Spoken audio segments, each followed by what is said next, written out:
Hi there. Now that all the lawn mowing is ceased for the evening, I'm going to take a poke around the garden and take a look at what's going on.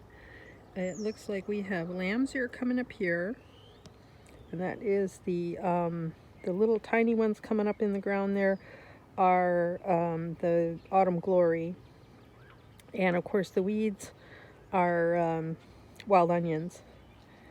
And then take a look down here. This thing that looks like a dandelion but isn't is called coltsfoot. And then obviously more lamb's ear. We have a lot of lamb's ear. Purple dead nettle. That's technically it's a weed. What else we got? Well, the crocuses are done and the snowdrops are done. We have a new plant here, and I don't know if that's a phlox or if that's going to be a snapdragon coming up. That's garlic that I planted last year. And this is a fig tree I put in. This is a Chicago fig. So it's live to a point. We'll see if the top actually shoots or if it's going to end up putting up branches much lower. And then, as we pull back, we're in the mandala garden. And we have rhubarb poking up. Those are purple dead nettles I pulled. It does not look like the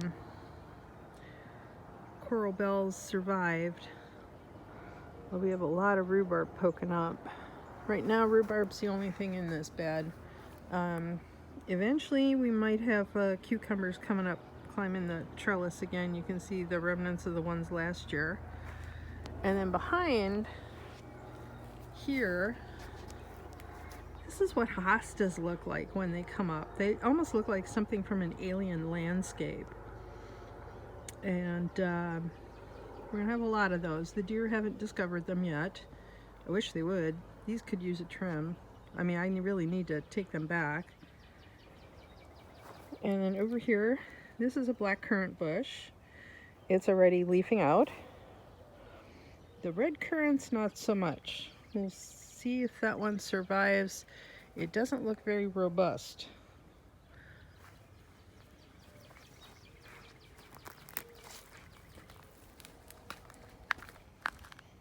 Okay, down here we have strawberries, more rhubarb, and these are tulips. Those will survive. I don't know if you can see how the tulips here, the whole tops are truncated. That's deer damage. The deer have been munching those.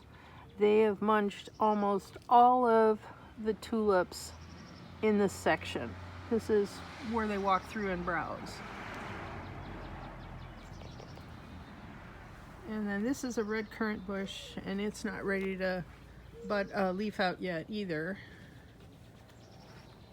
And these daffodils, not yet. And hiding behind them, that red is a coral bell. And as we look down here, we do have some daffodils, or maybe they're jonquils. I'm not quite sure what the difference actually is. Looks like the purple sage survived. And the blueberry patch.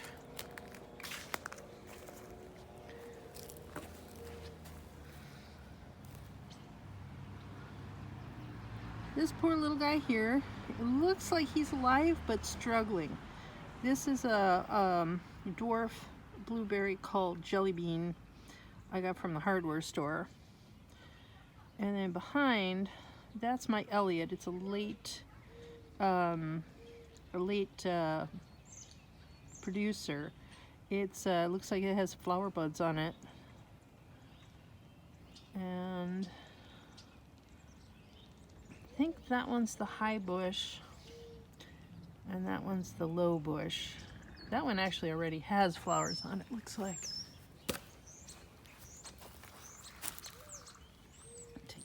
here. And then we've got hellebores. Hellebores are doing fantastic. And this year,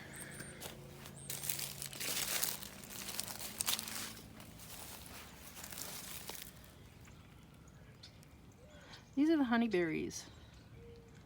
Don't know if we're gonna get blossoms this year, but at least it's leafing out. It looks like it's gonna put on some good growth this year. It is totally staked with various and sundry stakes to keep the deer off it. We have a lot of deer come through here, at least 3, although the neighbor tells me up as many as 5. All right, this is my northeast quadrant here.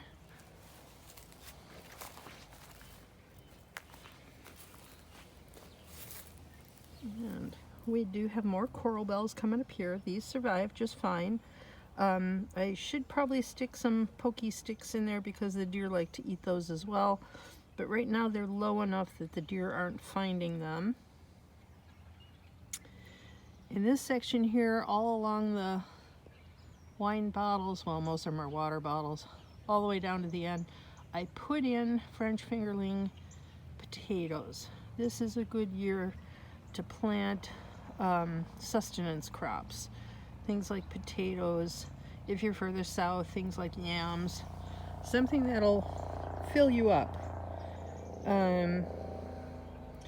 These are, years ago, there used to be a line of crocuses all through here, and some of them are still around. They never got moved up to the front gardens. Looks like we have some more daffodils down here. Not quite opening, almost. That's a big bag of leaves that needs to get dumped out and decomposed somewhere. I have as much as I actually want in the fence line garden. Those happen to be oak leaves, and they want to mat together and just create a barrier, and that's fine if I need a barrier, but right now in that garden I don't. I've got peas planted. I do want them coming up. I've got some more hellebores here.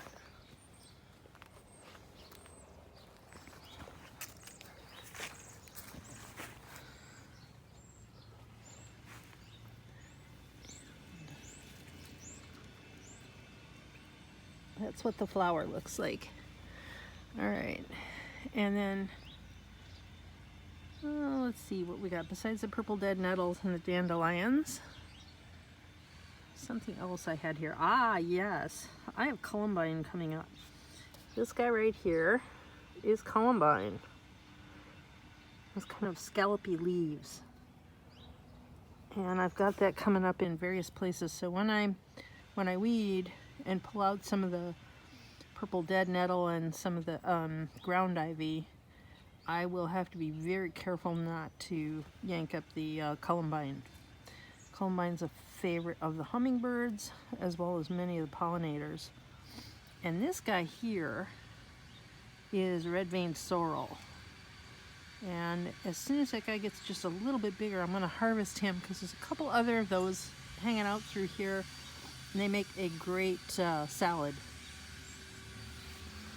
All right. And again, you can see how that is. And it looks like I've got, those are bags full of sawdust for the path here. Line the path. I may actually save those, and instead of putting them on the path, I may actually use them as mulch in the garden this year because I need as much fertility as I can get. So this I planted with peas. We'll see if they come up. Take a peek through here. Okay. These are trimmings from the elderberry, and they may actually root. I don't know exactly what we'll end up with, but as you can see, they're still leafing, even though they were cut quite a while ago. So that may actually root there if I dump some dirt on it. And that would be okay because this fence is falling down. It's not my fence, so I'm not paying to fix it. Okay, all those branches came from this elderberry. This is the one that we call Tigger because it's very robust. Let's see if we can back it out. And it was well above the post. And this one here we call Eeyore. And Eeyore we didn't cut back very much because Eeyore needs a little bit of a head start. Eeyore blooms much later, even though they're the same species. I got them from 2 different places. So we got going on there. I planted peas along here. I don't know if they'll take. We'll see. This may get filled up and I might put potatoes in it. That's just a fire ring. And that may be where those leaves end up going. This is the state that the lilac is in. And at the very bottom of my drain pipe, those are ramps. Looks like I've got 1, 2, 3, 4, 5 of them. I wish there were more. We have a fern, and this might get turned into, this is a kettle that the bottom rusted out. As you can see, if I can fill that with dirt or compost to grow something in, I will. Possibly not in this location, that might get moved. We got more ferns.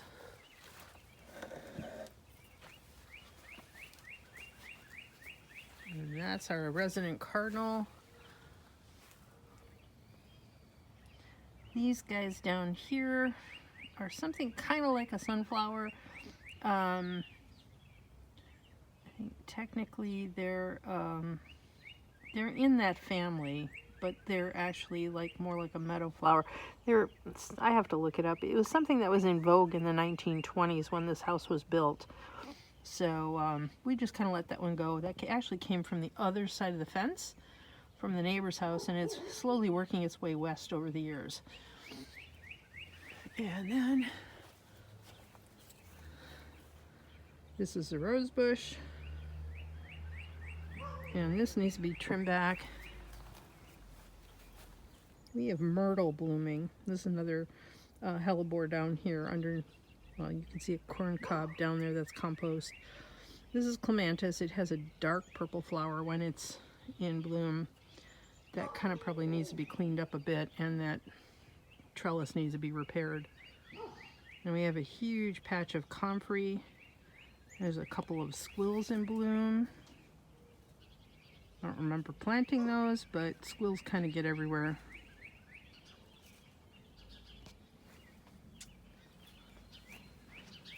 And we had to kind of cap off the comfrey from taking over the universe, so I put sheet mulch down, and I think this one's going to be a tulip. I could be wrong.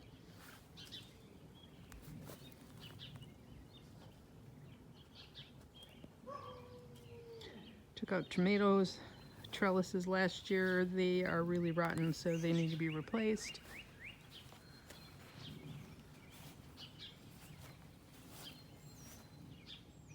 Here we have our black raspberries, more tulips, more daffodils.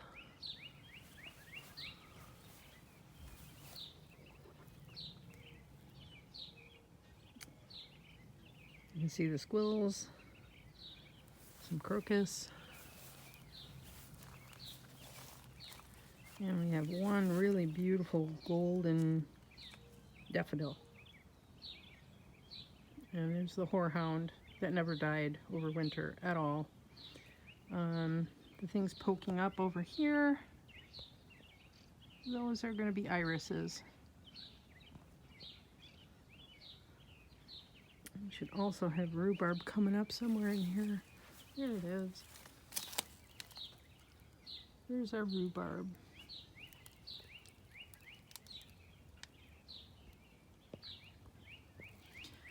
And this is another section of irises that needs to be cleaned up. It's kind of overgrown. There used to be 3 or 4 feet of them. They seem to have really cut back on what's coming up this year. I'm gonna have to work on that. I want to dig a trench so that they get more water. So that's what we got going on down here. Let's take a walk up to the upper section. All right, this is a covered bed. You can see I've got some cinder blocks here, and I'm marking the upper edge of the garden with brick. I need to finish this out. This needs to be blocked out. It needs to be topped off with compost.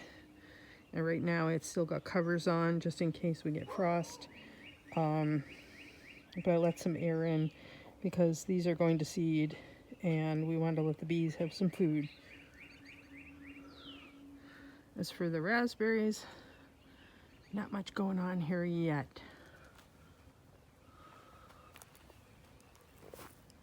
Down here, we have strawberries. They've been pretty much this way all winter. They really didn't get too cold here, so they didn't really die back. This was last year's zucchini bed, and right now it has wood shavings on top of coffee grounds. I'm not picking up coffee grounds anymore. I'm not even sure Starbucks is open. Our Starbucks that we go to get the coffee grounds was not a takeout place. It was a stay-in place. So we stopped doing that. It's not safe to do that right now.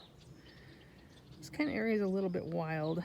My original goal was to get some more of this really narrow cinder block and make another bed over here in the shade.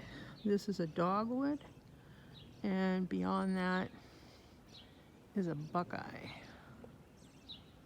So it's always been kind of half wild. Got most of the nightshade out of here. This was hugely populated with nightshade. Right now it's the compost pile.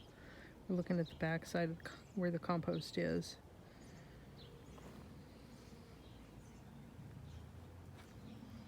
And soon, very soon, we'll get a lot of daffodils here.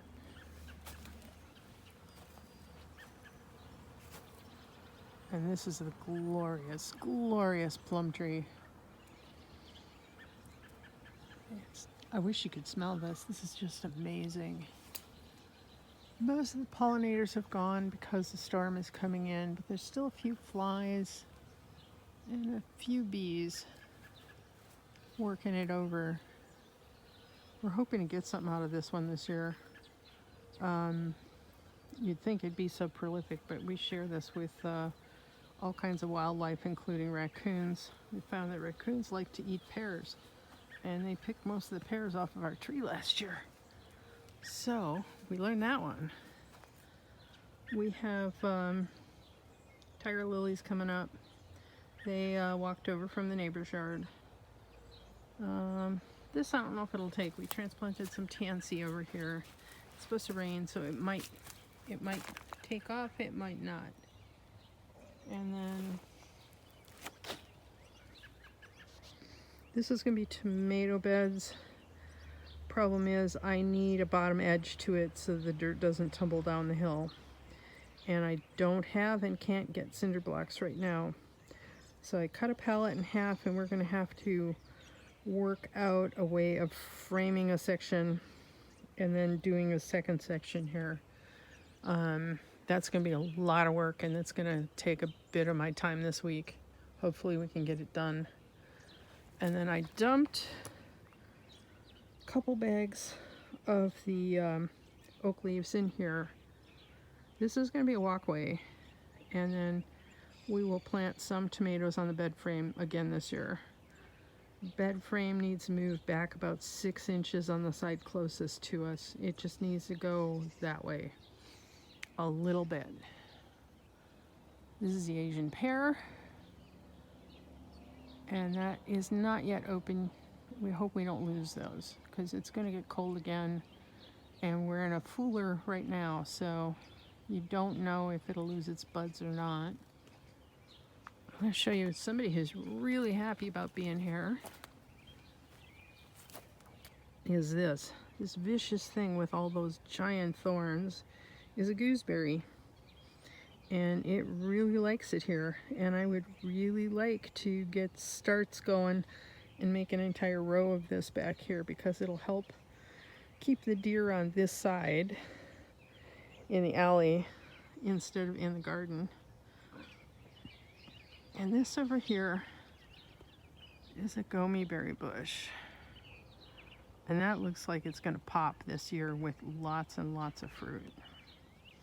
I hope so.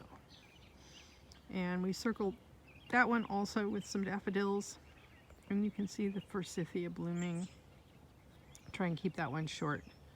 And the little blue flowers are more myrtle. So, and we're going to take a look at one more friend here. This is new. This little guy that looks like pussy willows is a serviceberry, and we're hoping that it likes it here. Let's see it down there. Yeah, I use old socks for everything. We've got that staked so that if we need to get it upright, we can, that the stake's already there and we don't end up hitting a root. Take a look at the pear tree here. This one is not going to blossom this year. It's doing okay. It likes it.